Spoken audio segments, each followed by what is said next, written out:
Hola, ¿qué tal? Paz y bien, es un gusto compartir con ustedes un nuevo programa de Gozo y Evangelio, la alegría de evangelizar. Este programa que está especialmente pensado eh, para catequistas, evangelizadores, misioneros, agentes de pastoral, para todos aquellos que trabajamos en esta buena noticia del anuncio, ¿no?, de la persona viva de Jesús. Y por supuesto, es muy lindo que ustedes puedan compartir este programa con otros, que lo puedan difundir también, ¿no? Para lo cual, además de escucharlo en la radio, lo pueden encontrar en mi canal de YouTube, Rubén Francisco Bellante, ¿no? Mi canal de YouTube, Rubén Francisco Bellante. A propósito, soy el padre Rubén Francisco Bellante y es un gusto estar con ustedes una vez más. Y por supuesto, invocando al Espíritu Santo. Ven, Espíritu Santo, Rúa Santa, hoy te pedimos que te derrames sobre nosotros para que este programa y esta profundización, esta internalización de los personajes del Antiguo Testamento se haga carne en nosotros, a fin de que también, como ellos, sepamos abrirnos a la acción tuya del Espíritu Santo y descubrir la voluntad y el proyecto del Padre Dios sobre nuestras vidas. Ven, Espíritu Santo, ven a quitarnos los complejos, los prejuicios, los miedos, los temores. Ven a llenarnos de confianza, de abandono, de entrega, de paz. Ven a poner una fe firme, una fe carismática, una fe profunda, una fe contemplativa, una fe que crea y le crea al proyecto del Padre Dios. Ven, Espíritu Santo, ven a través de la poderosa intercesión del corazón inmaculado de María. Amén. Bueno, y no me gustaría, la verdad, les digo sinceramente, dejar Moisés, ¿no?, que era el personaje que venimos viendo del Antiguo Testamento en el programa anterior, Moisés. Hemos visto de Moisés muchas cosas muy lindas, muy profundas.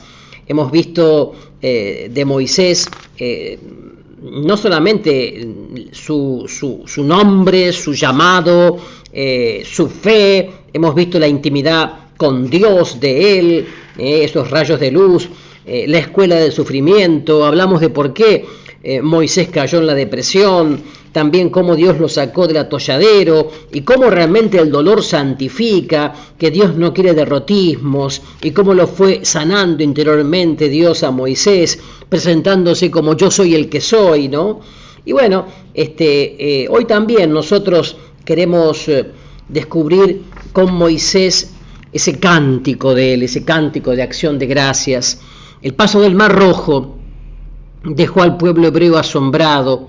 Ese pueblo, en contacto con el pueblo pagano de Egipto, se había acostumbrado a divinizar a los hombres con poder.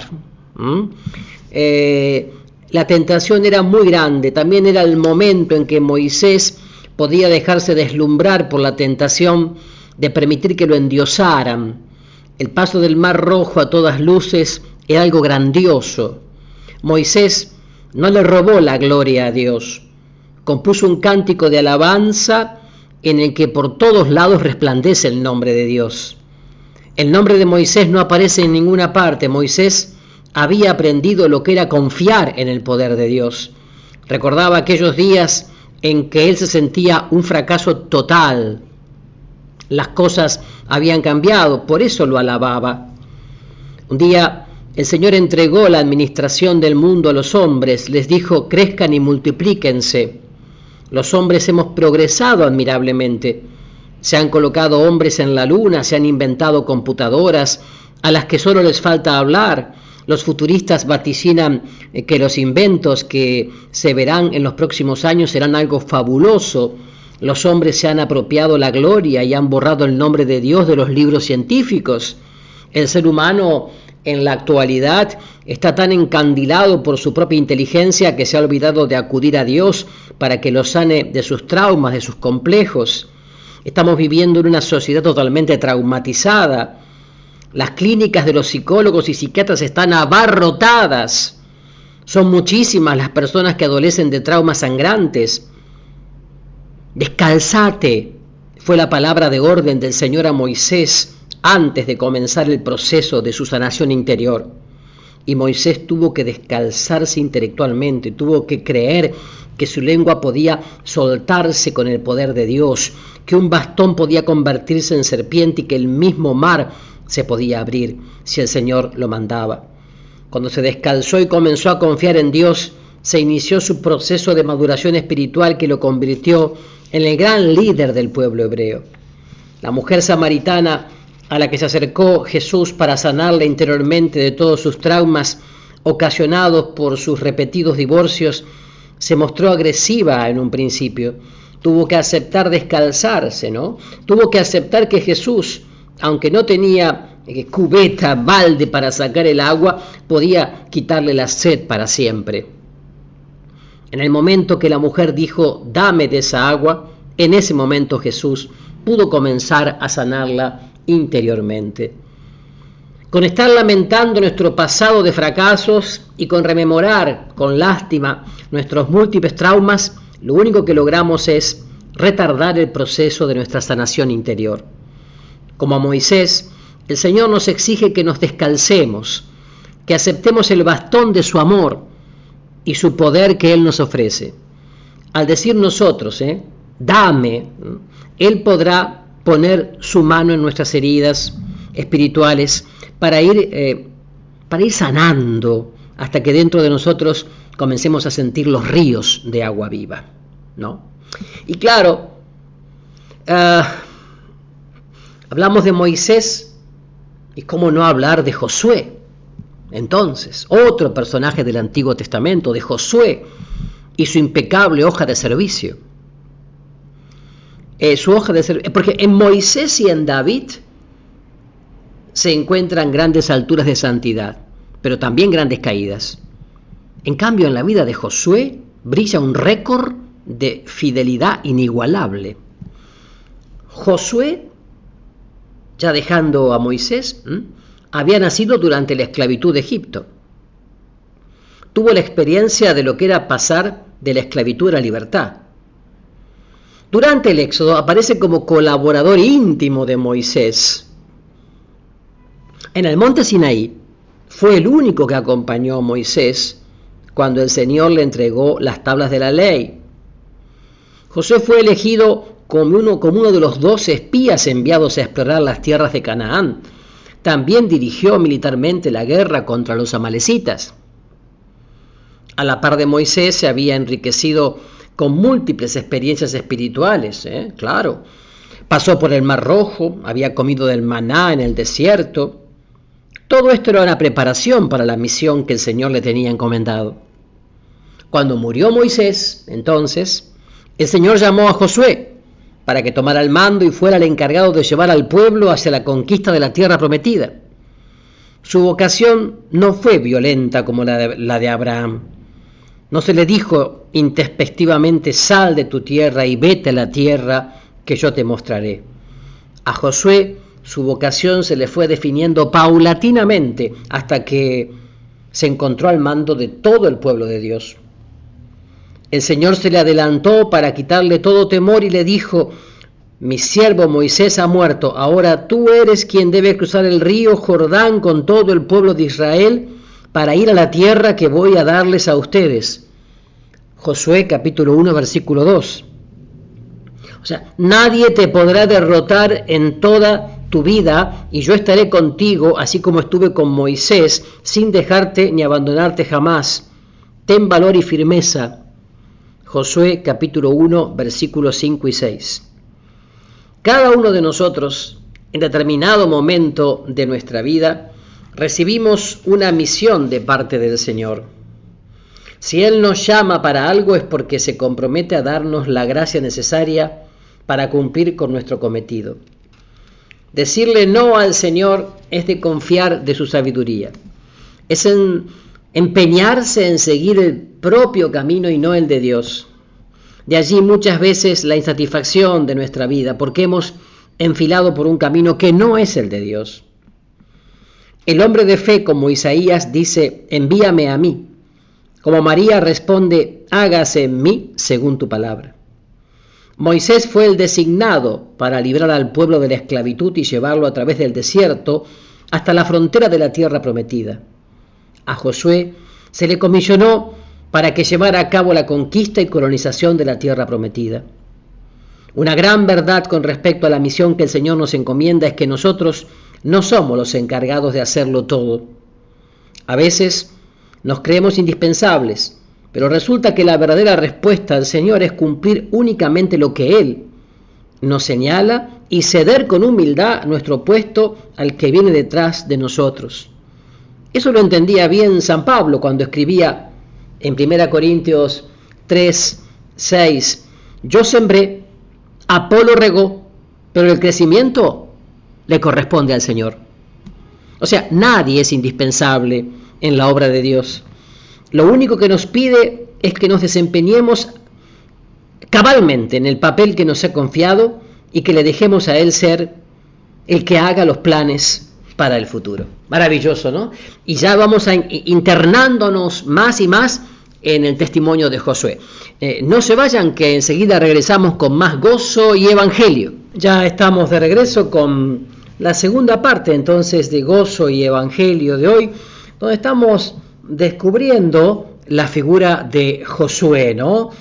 Josué había aprendido a caminar en fe a la par de Moisés, había experimentado lo que es dejarse guiar por Dios y confiar en su palabra. Por eso cuando lo envían como espía para investigar acerca de Canaán, aunque los otros espías afirmaban que no hay que atacar porque esa ciudad está bien amurallada y sus habitantes son enormes, gigantes, Josué dice en Números 14, 8, 9 lo encontramos, Números 14, versículos 8, 9, dice, si el Señor nos favorece, nos ayudará a entrar a esa tierra y nos la dará. Pero no se rebelen contra el Señor, ni le tengan miedo a la gente de este país, porque ellos van a ser pan comido para nosotros. A ellos no hay quien los proteja, mientras nosotros tenemos de nuestra parte al Señor. Según algunos comentaristas, los espías, por su falta de fe y temor, vieron a la gente agigantada, ¿no? Puede ser. En nuestra vida no es raro que veamos que los problemas son insolubles, porque nuestra desconfianza nos hace ver gigantes. Cuando aprendamos a confiar en la palabra de Dios, entonces como Josué, podremos ser audaces y valernos no tanto de ejércitos y espadas, sino del Santo Espíritu de Dios. Josué no mostró extrañeza cuando el Señor le indicó que iban a cruzar sin mojarse el Jordán, que estaba en la época de la crecida. Seguramente recordaba el paso del Mar Rojo, por eso con toda sencillez indicó a los sacerdotes que avanzaran sin temor y de alguna manera el río se abriría. Después de este acontecimiento, según lo mandado por el Señor, Josué ordenó que se levantara un monumento con 12 piedras conmemorativas, una por cada tribu, para recordar siempre este momento de gracia, ¿no? Tenía razón Josué, nunca deberíamos permitir que se borraran de nuestra mente los momentos en que hemos experimentado fuertemente la presencia de Dios. Hay que archivarlos muy cuidadosamente en nuestro recuerdo. Muy laudable sería escribirlos. Nos servirían en épocas de crisis, cuando nos parezca que Dios nos ha abandonado, cuando nuestra mente y nuestro corazón pugnen por creer y sentir a Dios muy cerca de nosotros. Estos recuerdos nos probarían que Jesús es el mismo ayer, hoy y siempre. Muchos insisten acerca del día más largo de la historia, refiriéndose a aquel día cuando Josué, ante la escasez de tiempo para ganar la batalla, dijo: «Párate, sol». Dice el libro sagrado que el sol se detuvo. El aspecto astronómico es lo de menos, La Biblia no da pormenores del asunto, pero pone muy en claro que Josué tuvo el tiempo necesario para ganar la batalla. Y esto es lo importante. Su fe en su súplica a Dios para que le diera el tiempo necesario para ganar la batalla. Esto es lo importante. En ese momento tendría muy presente aquel día cuando Moisés estaba en el monte con los brazos levantados para que él pudiera ganar la batalla en el valle. Josué, al mismo tiempo que peleaba, oraba. Decir «párate, sol» equivalía a poner toda su confianza en el poder de Dios, que es el Señor del tiempo y del espacio. No pensó cómo se las arreglaría Dios para concederles el tiempo necesario, confió plenamente. Ahora Josué no tenía tiempo de levantar los brazos ocupados por la espada, simplemente gritó al sol, y su grito en todo sentido de la palabra era un grito a Dios. El Señor no le falló. Jesús aseguraba que si tuviéramos fe como un granito de mostaza, podríamos mover montañas. Josué detuvo el sol.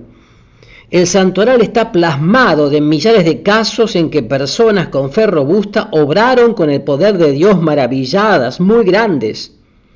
Las montañas continúan en su puesto. Es que nuestra fe todavía no ha llegado a tener el tamaño de un granito de mostaza. El Señor, al encomendarle el liderazgo de su pueblo, le entregó a Josué la clave de su triunfo en la vida. Le dijo: lo único que te pido es que tengas mucho valor y firmeza, que cumplas toda la ley que mi siervo Moisés te dio. Cúmplela al pie de la letra para que te vaya bien en todo lo que hagas. Josué, capítulo 1, versículo 7. Y esta es una nota distintiva de la vida de Josué, el cumplimiento exacto de la ley, no por compromiso, sino de corazón, no por cumplimiento, cumplimiento, sino de corazón. Antes de la toma de la ciudad de Jericó, el Señor le ordenó a Josué que en procesión, cantando himnos, durante 6 días, diera una vuelta a la ciudad. El 7º día deberían dar 7 vueltas y caerían los muros de Jericó. Parecía una indicación contra toda lógica militar. Los enemigos desde las murallas se reían de aquellos miedosos soldados que en lugar de esgrimir sus espadas se ponían a orar, dando vueltas a la ciudad. Josué siguió cronométricamente la orden del Señor y cayeron los muros de Jericó. ¿Cómo cayeron esos muros? ¿Quién lo sabe?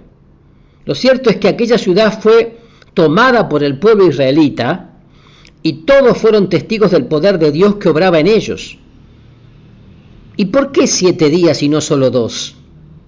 Lo mismo de siempre, a nosotros nos preocupa nuestro tiempo, queremos las cosas al instante, vivimos en una sociedad de vértigo, pero la fe consiste en saber esperar el tiempo de Dios y no ser como inquietos árbitros en un partido de fútbol que miran continuamente el reloj.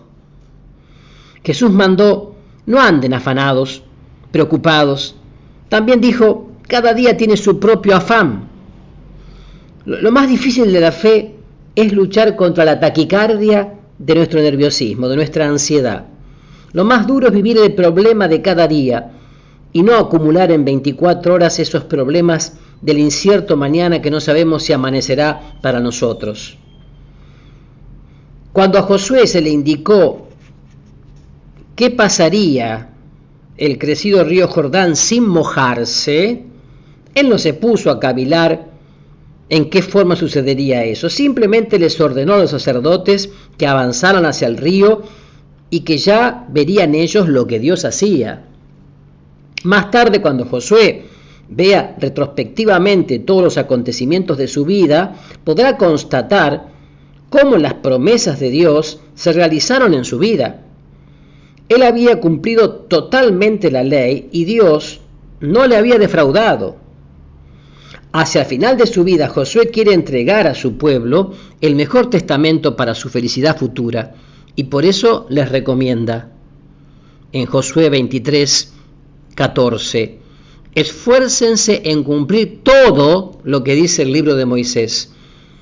Yo ya voy a morir, pero antes quiero que ustedes reconozcan de todo corazón y con todo el alma que se han cumplido todas las cosas buenas que el Señor les prometió. Ni una sola de sus promesas quedó sin cumplir. Josué, capítulo 23, versículo 14. Como colofón de su vida de obediencia, Josué, antes de morir, quiso que se levantara un monumento de piedra en el que estaba escrita la ley y lo colocó ante el pueblo como testimonio de la fidelidad de Dios para cumplir sus promesas. Dice la Biblia: el hombre obediente cantará victorias. Si hubo alguien que pudo cantar victorias en su vida, ese fue Josué. Pero también, si en la vida de alguien se puede comprobar una fidelidad total a la ley, es en la vida de Josué. Razón tiene el Salmo 1 de la Biblia, en donde se asegura que será feliz el hombre que día y noche medite en la ley del Señor. Innumerables veces nuestros sufrimientos y fracasos tienen su origen en que hemos quebrantado la ley del Señor. Y claro está, el Señor perdona, pero las heridas necesitan tiempo. Es un proceso, a veces muy largo, para sanar en profundidad, ¿no? Entonces digo, qué bien que Josué se presente como este hombre de fe, creyente, obediente, feliz, libre, el hombre de la pureza de vida. Josué, durante toda la trayectoria del Éxodo, había aprendido que el pecado es muralla que impide la bendición de Dios. Recordaría las serpientes venenosas que causaron mortandad, las repetidas derrotas debidas a la desconfianza. Por eso Josué buscaba andar en todo con pureza de corazón y quería que los demás así lo hicieran también. Por eso, antes de cruzar el Jordán, les dijo a los de su pueblo: purifíquense porque mañana verán al Señor hacer milagros. Josué capítulo 3 versículo 5. Sabía muy bien que toda experiencia de la presencia fuerte de Dios en la vida debe recibirse en amistad con Dios. Jesús lo especificó: bienaventurados los limpios de corazón, porque ellos verán a Dios. Ver a Dios es precisamente eso, experimentar vivamente a Dios en la propia vida. Y antes de tomar la ciudad de Jericó, Josué quería que la nueva generación que iba a ingresar en la tierra prometida estuviera en amistad con Dios. Por eso les ordena que se circunciden. Es muy interesante, muy apasionante esto, ¿no? Pero ya enseguida regresamos con más gozo y evangelio y la vida y testimonio de Josué. No se vayan. Ya estamos de regreso con más gozo y evangelio. Y por supuesto, vamos ahora a presentar entonces, en la tercera parte de Gozo y Evangelio de hoy, a una mujer, sí, claro que sí, a una mujer del Antiguo Testamento, Débora, la mujer fuerte. La revista Time, entre otras, habla de feminizar la Biblia, ahora que estamos en el tiempo de, toda esta cosa del género y todo esto, ¿no? Bueno, hay que reconocer que en la Biblia predominan los varones. En esto la Biblia refleja la sociedad de su tiempo y las costumbres de los pueblos orientales en los que la mujer ocupaba un plano muy secundario. El piadoso judío todos los días rezaba dando gracias a Dios porque no lo había hecho perro ni mujer. Bueno, así era la oración.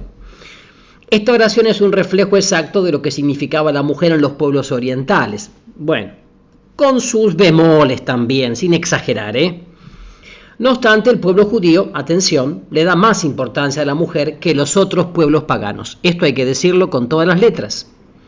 En la Biblia hay un desfile grandioso de mujeres, de figuras femeninas que ocupan un primer plano. La enérgica Judith, la bella y decidida Esther, Ruth, la que confiaba en la providencia, la piadosa Ana, madre del profeta Samuel, Isabel, la madre del Bautista, María Magdalena y la inquieta Marta. Todas ellas nos van preparando para encontrarnos con la figura femenina más destacada de la Biblia, María, la madre de Jesús. El caso de Débora es muy llamativo. Desempeña el puesto de juez en el pueblo judío. Los jueces eran precisamente los hombres fuertes del pueblo, que en determinadas circunstancias críticas Dios suscitaba como líderes militares de su pueblo. De pronto, en esa sociedad en la que se le da un lugar muy secundario a la mujer, aparece Débora como juez y como profetisa. En aquel tiempo, apunta al capítulo 4 del libro de los jueces, los israelitas eran gobernados por una profetisa llamada Débora, esposa de Lapidot. Débora acostumbraba sentarse bajo una palmera, conocida como la palmera de Débora, que había en los montes de Efraín entre Ramá y Betel, y los israelitas acudían a ella para resolver sus pleitos. Jueces capítulo 4, versículos 4 y 5.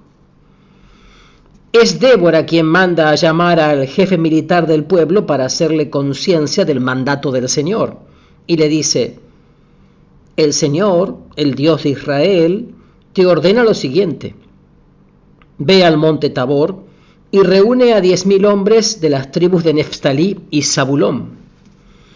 Yo voy a hacer que Sísara, jefe del ejército de Jabín, venga al arroyo de Sisón para atacarte con sus carros y su ejército, pero yo voy a entregarlos en tus manos. Jueces, capítulo 4, versículos 6 y 7.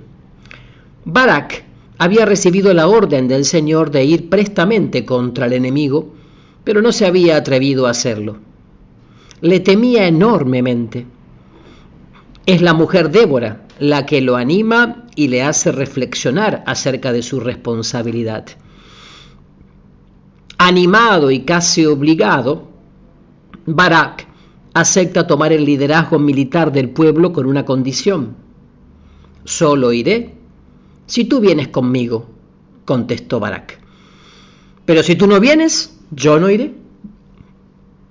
Débora acompaña a Barak. La derrota del jefe enemigo Sísara es vergonzosa. Débora, ante la victoria, como Moisés al pasar el Mar Rojo, entona un bello cántico de acción de gracias a Dios. Los dones espirituales que Dios concede los distribuye según su sabiduría a quien Él quiere. O sea, los carismas no son monopolio de los seres humanos. Cuando alguien recibe una misión, Dios se encarga de equiparlo de los dones necesarios para esa misión. Débora es llamada a ser juez y profetiza en el pueblo de Israel. Y aparece con el don de liderazgo tan extraño entre las mujeres en los pueblos orientales, como dije. En la actualidad esto no es raro, ya que son muchas las mujeres que cada vez más van ocupando cargos relevantes en la sociedad. En la antigüedad, este sí es un caso muy esporádico. Los jueces eran los hombres fuertes del pueblo, jueces como Gedeón y Sansón, entre otros. Débora entonces se destaca como una generala. Qué lindo, ¿no? Pues Dios reparte sus carismas indistintamente a hombres y mujeres según la misión que les haya encomendado dentro de la comunidad.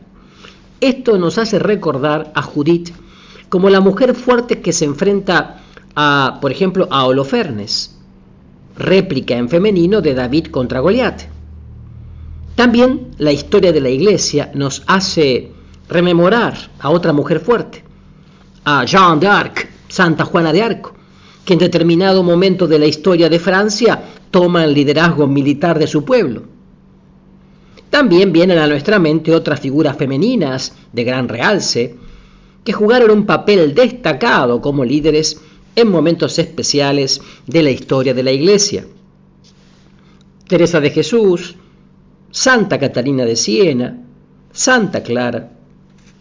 O sea, salta a la vista que los carismas, ya sea en la Biblia como en la historia de nuestra Iglesia, no son monopolio de los varones. Incluso en la Biblia se encuentran mujeres profetisas como Débora, pero no se reportan mujeres sacerdotisas, por ejemplo. La noche del Jueves Santo, cuando Jesús instituyó el orden sacerdotal, solamente había 12 hombres en el cenáculo. Es por eso que la Iglesia Católica ha querido respetar esta tradición con mayúscula, como conserva también la consagración solamente de pan y vino. Algunos piensan que San Pablo se muestra antifeminista por sus palabras, 1 Corintios 14:34, las mujeres que no hablen en la iglesia, en la eclesía, en la asamblea, en la comunidad. Bueno, esta indicación disciplinar de San Pablo hay que encuadrarla en su contexto, no exagerarla. En tiempo de Pablo las mujeres no tenían ninguna instrucción especial. Eran los hombres los que acudían a la sinagoga judía para recibir enseñanza. Nada extraño entonces que las mujeres no estuvieran preparadas para tomar la palabra en las asambleas. Y para evitar distorsiones de la doctrina, Pablo indica que las mujeres no deben enseñar en la asamblea. Es eso lo que quiere decir. En la actualidad las cosas han cambiado notablemente. La mujer cada día mas se destaca dentro de la sociedad por sus muchas cualidades y sus dotes de dirigente, a nivel político, económico, social, sindical, cultural. En nuestra iglesia cada día más se le está dando a la mujer un puesto de importancia. El Papa Francisco incluso ha puesto una mujer al frente de un dicasterio en la Santa Sede. Son muchas también, una laica, ¿no? Son muchas también las religiosas, que distribuyen la comunión a la par del sacerdote, que también enseñan, que son coordinadoras de catequesis de diócesis enteras. Son muchas también las mujeres que toman la palabra en las asambleas y lo hacen con gran competencia. Una vez más insistimos en que los carismas del Señor no son monopolio de los hombres, de los varones. Barak, el jefe militar del pueblo, había recibido del Señor la orden de atacar al enemigo. Había tenido miedo. Javín disponía de carros con ruedas, con cuchillos, estaba mejor equipado militarmente que el pueblo de Israel. Barak se fija demasiado en el mal y no en el poder de Dios.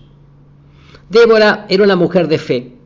También ella sabía que el enemigo era militarmente superior, pero ella confiaba en el poder del Señor. Presionó a Barak para que confiara en la promesa del Señor y se decidiera de una vez por todas a emprender la batalla.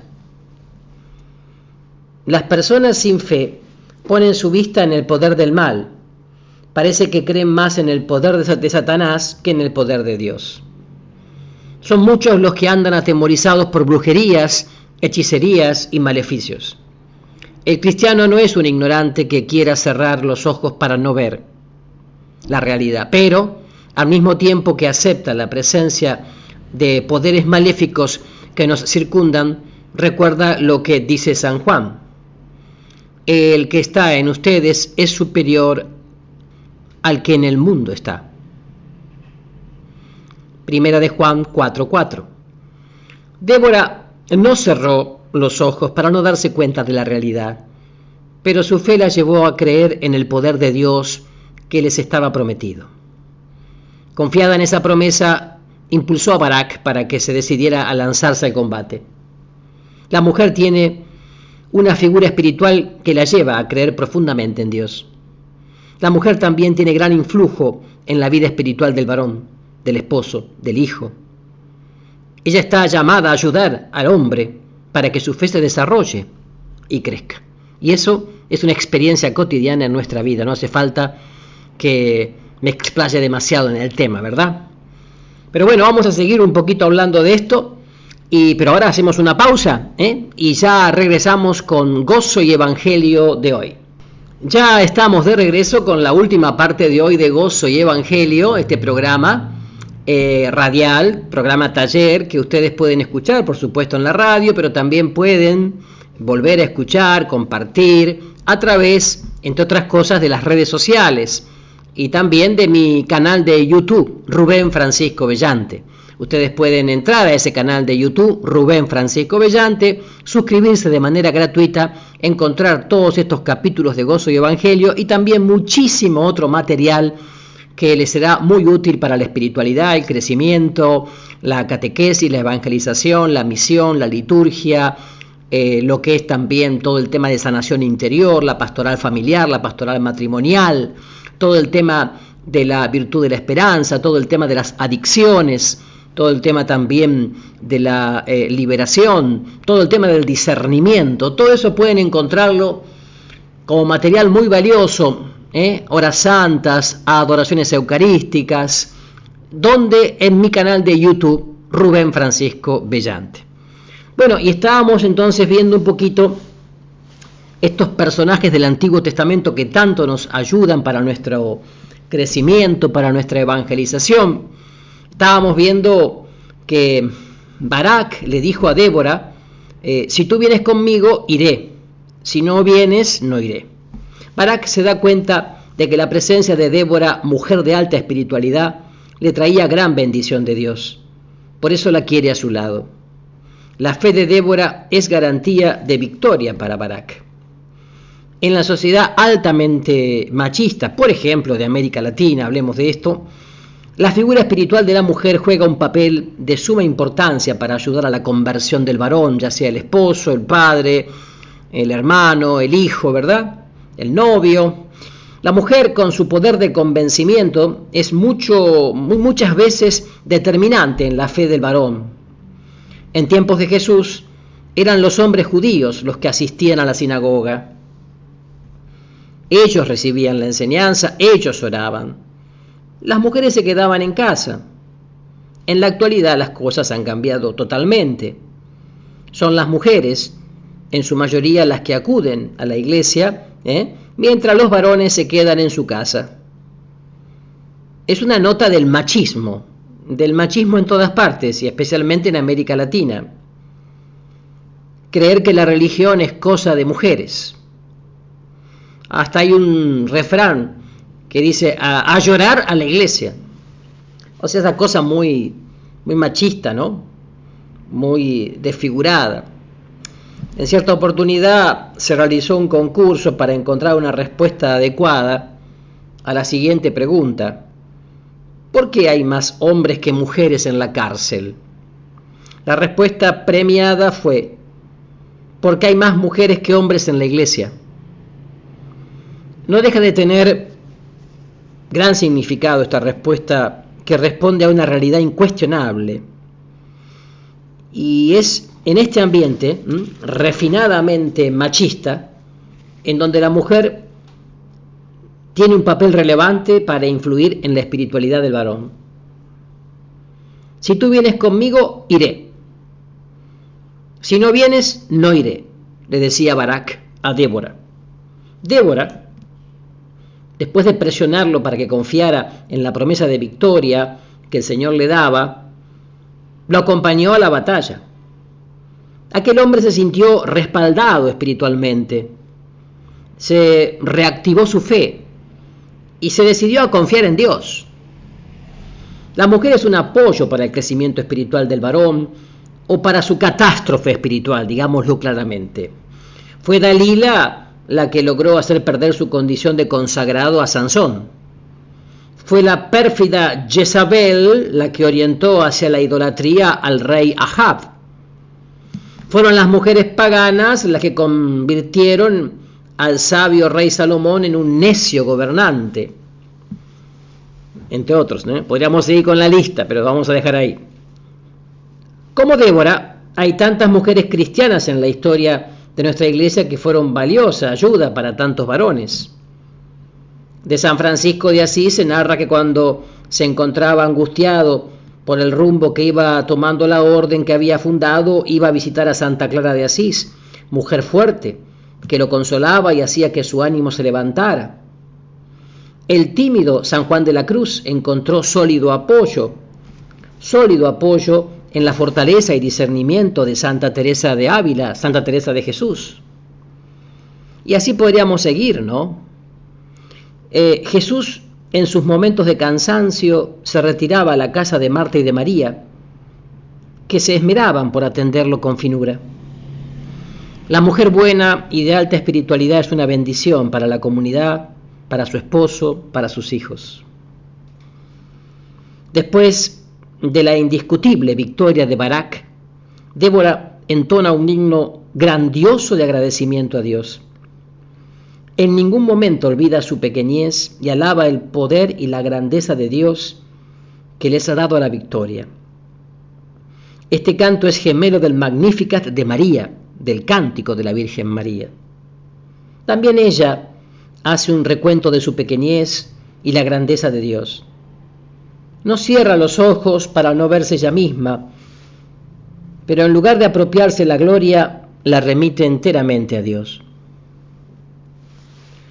Cuando habla María, salta Juan Bautista en el seno de su madre.